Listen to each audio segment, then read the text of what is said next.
Yeah, for a while before we had, an agent and a manager and stuff. Team.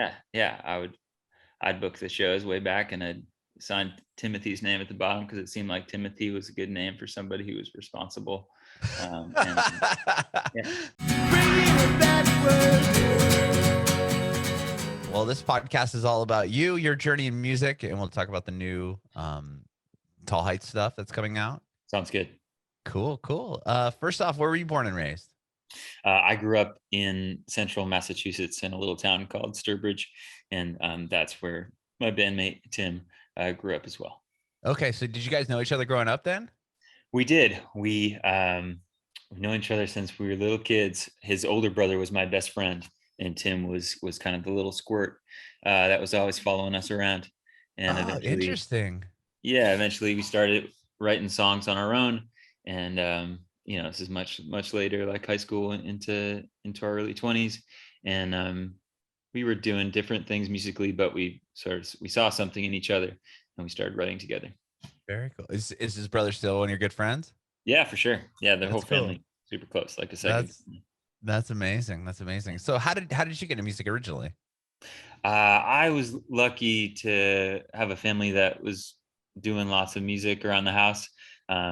My mom plays violin, and as a like later in life started teaching violin. My dad plays piano, and my grandfather's a pianist, and my grandmother was a cellist, and that's a little bit Oh, how I started playing cello. playing cello. At Okay. least indirectly, yeah, and eventually started playing her instrument.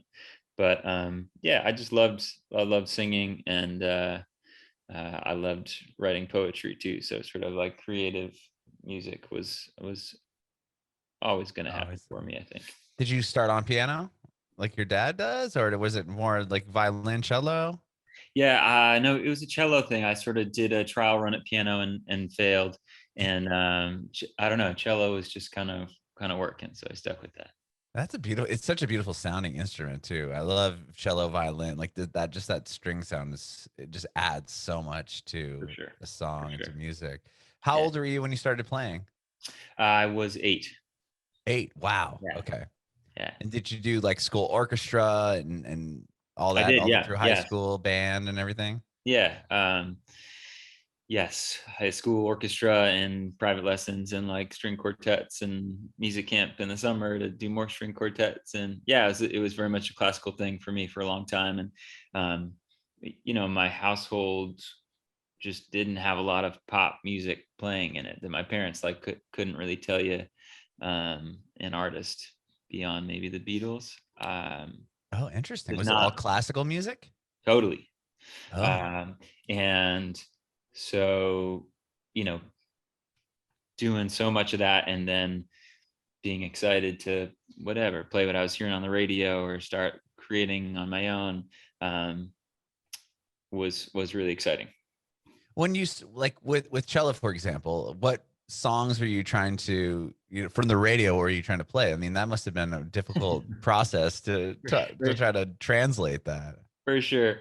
Um, yeah, at by that point, by say like high school, I had picked up the guitar, and I Okay. was muddling my way through piano, and so those instruments were definitely more the play what I'm hearing instruments. Mhm. But my brother is also great at sort of like getting the improv going. He would play things on piano, and I would like play along on cello as if I were a lead guitar or something. So Oh, okay. that was a part of it for sure. But I guess it does translate well. And I mean, the cover you guys do of "Boys Don't Cry," the Cure song, is incredible. I was just Oh, listening thanks. to it. Thanks. Yeah, and the way the rendition of it, like how you slowed it down, and it's just like it's even more like sad. I don't know how you can accomplish that, but Yeah, but it's beautifully sad, if that makes sense. thanks. Leave it to Tall Heights to to just sort of make you cry when you didn't want to. But it is certainly yeah, it's really fun to lend the cello to something you're so used to hearing that riff on electric guitar. Hmm. Um, Very cool. Did you go to Berkeley?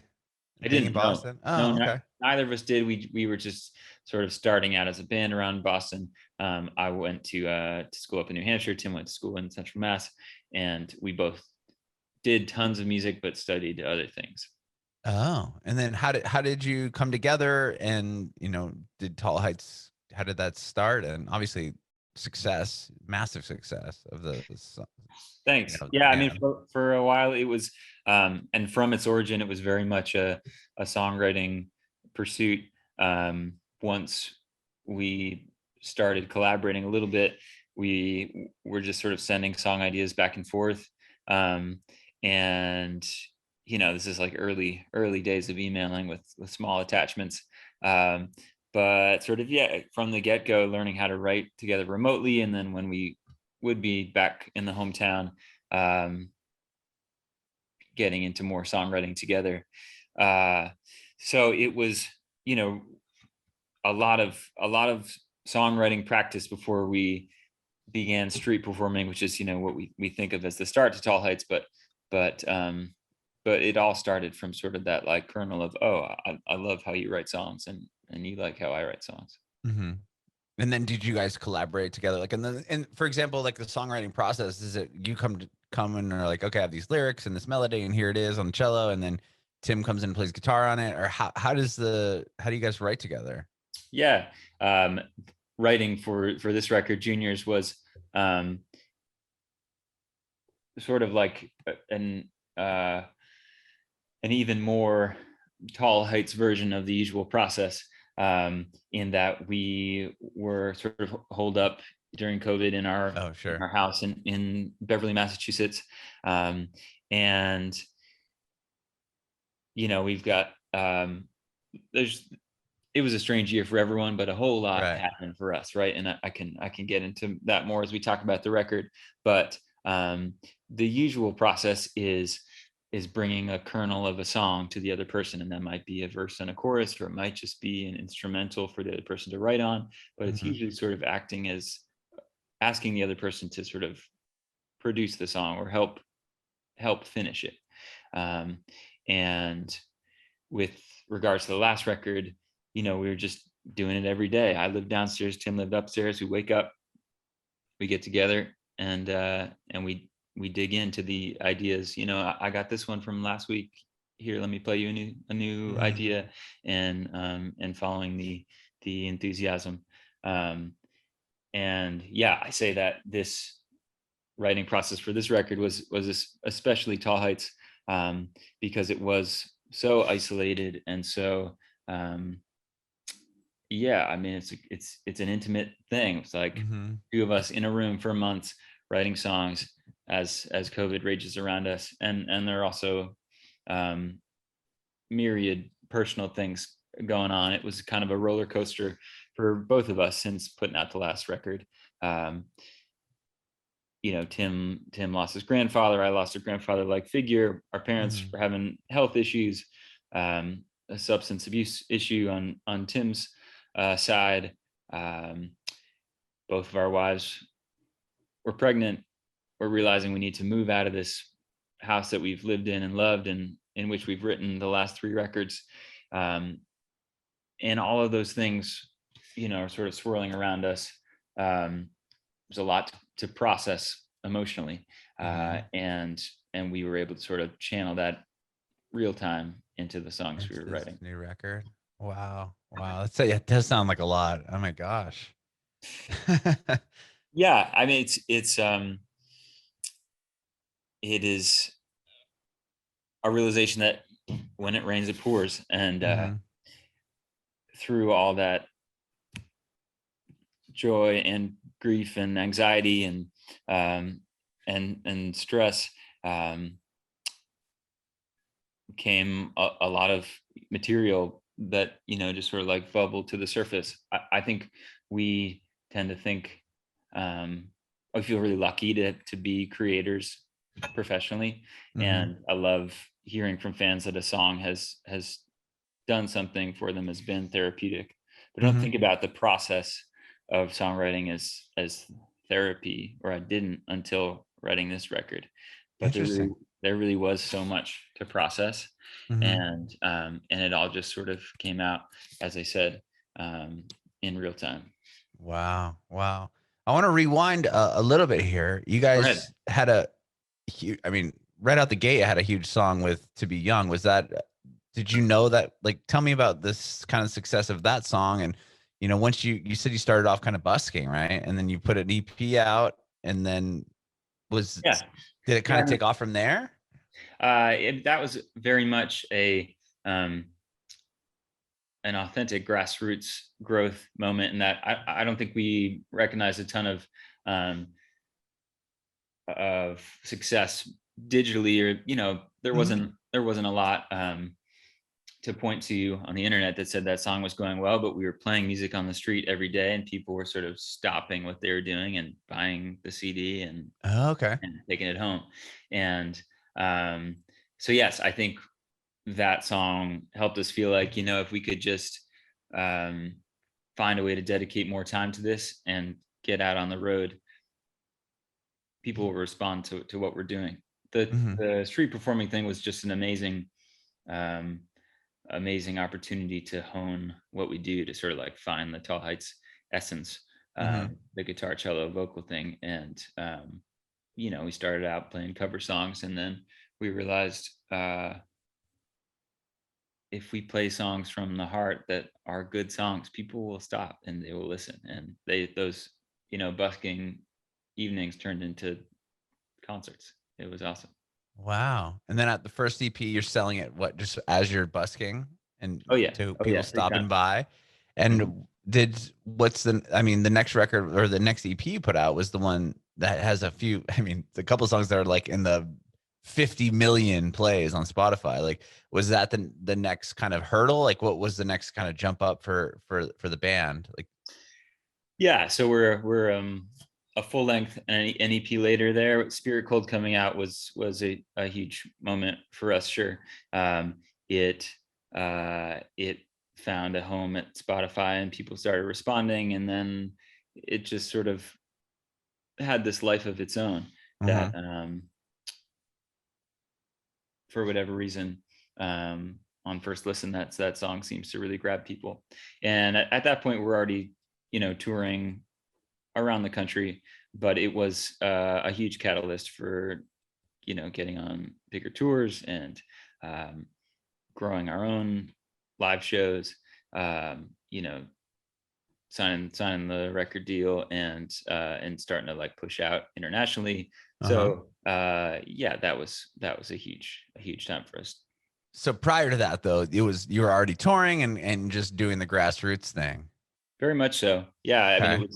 it was strongest in New England, but we had all these email lists of people uh, from the street performing days, and lo and behold, they would show up in Seattle, and we'd have a crowd, um, and we were doing absolutely everything by ourselves back then, and touring strictly as a duo. So it was a lot, and it was exciting too. Mhm. Were you booking your own shows? Was it one of those things where like, okay, when you come to town, you can play with us, and when we go to Seattle, like we'd love to jump on a show with you? Is it in that For regard, a I guess? while, yeah, for a while before we had an agent and a manager and stuff. Team. Yeah, I'd book the shows way back, and I'd sign Timothy's name at the bottom, because it seemed like Timothy was a good name for somebody who was responsible. And yeah, That's funny. That's yeah. funny. And when did the management come around? Was that due to the live shows, or was that once that second record or the record started doing well? Uh, we started working with a manager in 2013, I think. That was Oh, when we okay. put out Man of Stone, Uh-huh. and had some good press around the record, and we were touring a bit. And so yeah, that was the start of our sort of building a team around us. And whatever, team members have Oh my changed, God. but Yeah. the net result is that I don't have to book the shows and sign my name Timothy, and feel really lucky to get to spend most of our time writing or being on the road. Yeah, amazing. And where were you guys at? I mean, speaking of COVID and how you were kind of huddled up in the house and writing this new record, were you on a tour when that happened? Like, where were you guys at when the whole thing came crashing? We were just finishing a national tour, and it was our best headline push yet. We had made almost a full lap of the country, and we took a week off, and then we were just headed back to finish sort of New England plus a few Canada dates. And as any band that was touring at the time will remember, it was just that really tricky thing of like, is the show on? Is it not on? Should we cancel? This seems like they're not going to cancel, so we have to make the call. Ultimately, we feel like we made a lot of good calls before that, that day when everything was canceled forever. Um, and we were, sad to miss some of our favorite cities at the end, but in the grand scheme of things, compared to a lot of other bands we know, we were fortunate in getting a winter tour in before it hit. But it was an incredibly jarring transition to go from show after show in the van with the band, and then suddenly grinding to a halt and being at home together in the home we lived in with our families, seeing nobody, talking to nobody, and getting to work on this record. So were you guys touring Pretty Colors for Your Actions? Was that the record you were touring at the time? Yeah, it was. Yeah, we had already done a release tour on that record, but this was kind of the follow-up, and it felt like by that time people had really like lived with the record and were coming out to celebrate it. Wow. And so this all happens, and you and Tim are both living together with your wives at this point? Yeah, we called it the Tall House Okay. in Beverly, Mass, and it just became our COVID cocoon. And there's just I wish I could walk you through the place in its heyday, because we're not there anymore. But the record, I feel, is like this kind of time capsule, living, breathing time capsule of two couples and a baby, crawling, then walking around, two more babies along the way in utero. Tim has a dog. I've got a cat. They hated each other. They're always like trying to kill each other. It's like a sitcom. Totally. And meanwhile, we're up there on the third floor in our little room, laying out songs and writing lyrics, and weathering the pandemic in a way that in retrospect seems a little strange. I mean, I know a lot of people had a hard time being creative during the pandemic, and we certainly weren't ignoring what was going on around us. And as I said, so much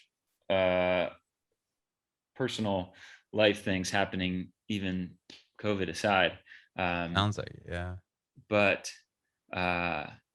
it was beautifully simple to just have this one job to do. Nobody to talk to on the phone, no band members to talk to in the van, just the two of us, just like day one. And I think it really helped us distill what we do best and sort of like re-embrace that Tall Heights is and has always been, even when there's lots of other folks in the picture. A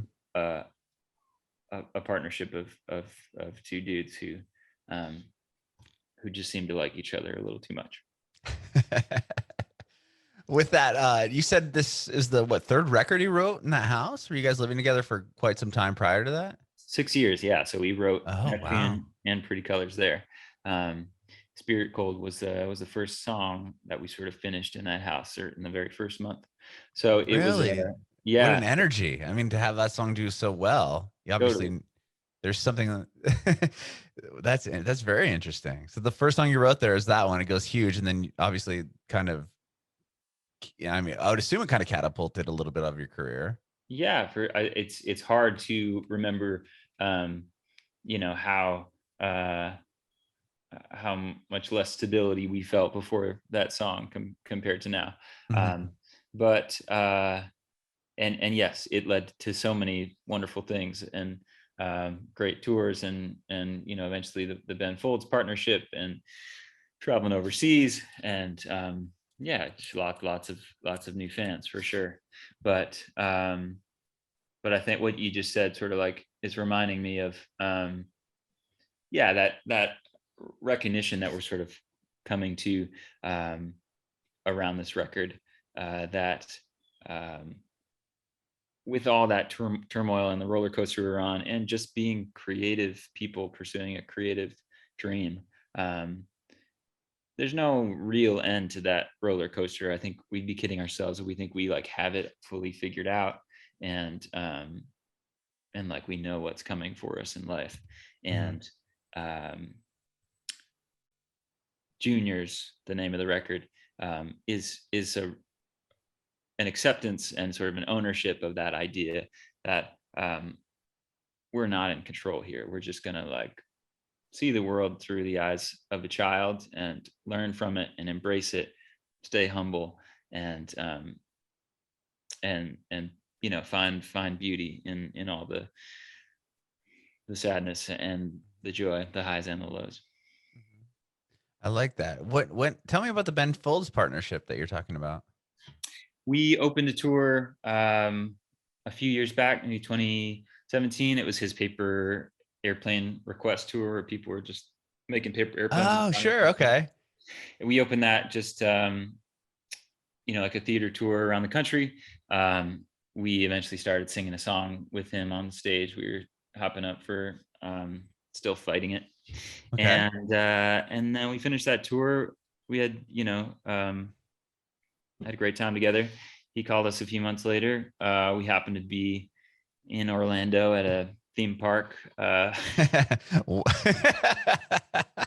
Just killing some daytime hours before the show, hitting the water slides. Sure. And he said, "Hey, I'm thinking about doing this band tour.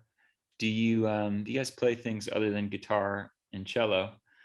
And we said, "You know, not well. No, basically." And he said, "Okay, well, let's do it."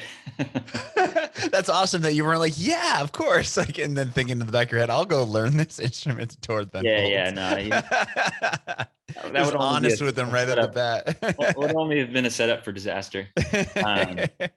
So we did 2 summers of touring as his band. So it was Ben, myself on cello, Tim on guitar, and a little bit of auto harp, and we both sang. Our drummer Paul playing drums, and then a fellow Ross Guerin playing bass harmonica and some synths. Wow. And those were amazing tours. Great I times. can imagine. Ben Folds always has some cool creative ways of touring in the sense of like the paper airplane thing. Remember when chat roulette was a thing and he would go and he would set it on his his piano and then like just be people would come through and then it would just be him like on stage. I just thought that was so hilarious. I heard about those tours. Yeah, even the like writing songs on the fly, you know, like in front of the audience, such a funny thing to see, but then also to be on stage for and to sort of like try to start playing along as he's making up the song and you're playing in front of 5,000 people at the Oh, I group didn't or even think whatever. about that. You kind of have to improvise off what he's just doing on stage. Oh yeah, for sure. He is, I mean, a great band leader and awesome to work with, but he's sort of like happy to just challenge us. I mean, I think that's what he's really good at is knowing how much he can push you to be your best and pushing you exactly that far.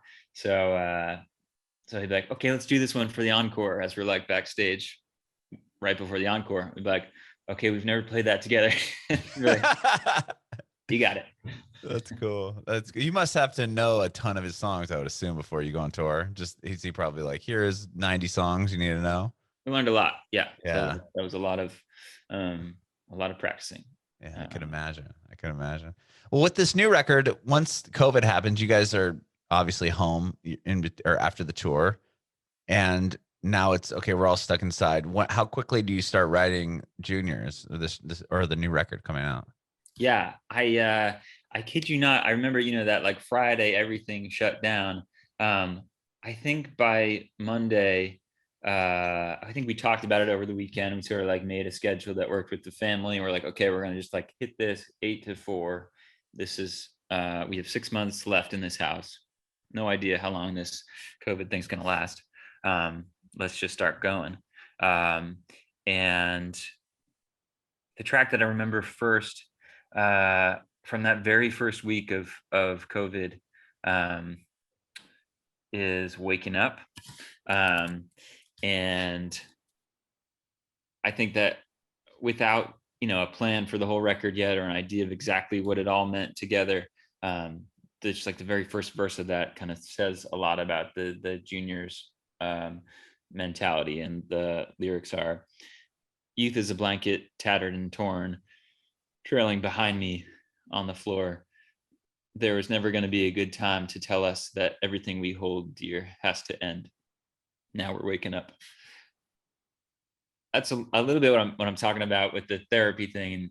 And I didn't it's not a sentiment I know we knew we needed to voice, but it sort of it bubbled up. And again, COVID aside, there's just a lot of sort of reckoning of life and major life events, and realizing that, you know, that those carefree days of youth are behind us as we watch our grandparents go and our parents age, and try to bring kids into this messed up world. So we hit the ground running is the answer to your question. Wow. So both your wives were pregnant at the time during COVID. Yeah, my wife had our first son in January, and Tim and his wife had their second in March of this year. So yes, from congratulations. Thank you. How was that? I mean, this kind of off topic, but I have a 5-year-old son, and I can't imagine like being in that whole environment. I mean, well, January maybe it was a little bit less intense with the COVID thing. Like, I mean, family being there, and I certainly felt must have been difficult. Through the fall. I think this is sort of at the point where we had moved out from this house we had shared, so we're no longer together. But yeah, you could like feel the noose tightening a little bit in terms of hospitalizations and just like worrying, like, am I going to get to go to the hospital? I mean, that's the best case worry, right? Right. And just trying to just stay safe, as we all did. It was scary, but everything, you know, we feel very lucky. Everything worked out. That's good. That's really good. And again, congratulations. So cool. Thanks. Yeah, I'm curious if you guys had the whole record written in that house, if you made it the whole album through in that 6-month period. We did. We kind of had we had a whiteboard going with all the song ideas, and it came down to the wire. You know, we're like, okay, we got like 4 weeks left. We really need to pack the last 2 weeks, so let's get this done quickly. And so we had the full record plus a bunch of others that didn't make the cut, fully demoed out, and we wrapped that up in August. And then later, from separate locations, we continued to tweak them just a little bit. And in December, we drove out to Omaha in our van, you know, like stopping nowhere, not touching anything. And we finished the record with Mike Mogus. And that was a unique process for us, and a validation of all the work we had done while we were together, because we were sort of in that zone where we're like, are we actually recording here, or are we making demos that will then be used to inform the actual recordings? And we used so much of what we recorded in that house, and then just added to it, and then like mixed it in Omaha. And if you don't care about whatever, for people who don't care about recording, it doesn't matter. But the reason I say it is because we really got to act as our own initial producers on this record, and sort of deciding what sounds paint the landscape for the story we want to tell. Other records like Pretty Colors we've made in a studio, more of a band thing, and you're sort of like deciding whether the band sounds good, and that's the recording. And in this case, it was Tim and myself deciding, okay, is this the keyboard sound that paints the picture? Is this the snare sound that works? And I think that made this record the most Tall Heights it can be, and maybe sort the most Tall Heights sounding record of the batch yet. Probably more closer to the earlier days of the band, I would think, right? In some ways it mimics how we made early stuff. Yeah, like To Be Young, that was 2 of us in a room way back with some primitive gear and recording software. And obviously these recordings are more layered and and lush, I guess, but process wise and sort of like Mhm. focus wise, very much so mimics the early days. And as I said, just a reminder, the whole reason we're doing this is because we value each other Mhm. and we value each other's artistic vision. And it's easy to start taking that for granted when you've been pursuing that together for so long, and sort of start listening to the other voices you've welcomed into the conversation in a Mhm. great way. But you forget to sort of focus in on the one-on-one, um, that the opportunity uh, of being quarantined together afforded us. Do you feel like when you got to Omaha and you have these recordings that you know, listen back to maybe a vocal take or a piece that you played on cello and it's like because that moment was, you know, recorded and you're feeling that moment at that time, trying to go replicate it wouldn't feel as maybe authentic or like it wouldn't cut through like the way it did in that initial recording?